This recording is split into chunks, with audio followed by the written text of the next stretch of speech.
But Gemma, it's really interesting because Dr. Ellie just mentions the global economies there, much optimism in the stock markets ahead of this meeting between Xi and Trump. But can global markets trust this deal? And we have to think about it when it comes to really big issues, things that weren't talked about, like TikTok, tech, Taiwan. Yeah. A lot of thorny issues were kind of brushed over.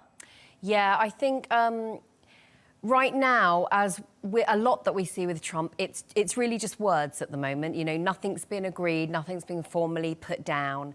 So we sort of have that at the moment. So the market confidence, global markets, are really going to hinge on the implementation of this final agreement and the enforcement of that, obviously. So there's no point just having an agreement without it being enforced. Now, this deal, along with ongoing diplomatic and economic developments, will all affect the global markets. But I think right now it's very much in a wait and see or sit and wait, time will tell kind of phase, because, as we say, nothing's been formally agreed right now.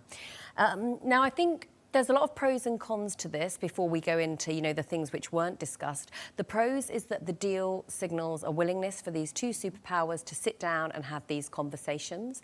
And on the negative, as you said, there was so much that was left unsaid. And I actually think what was left unsaid is louder than what was said.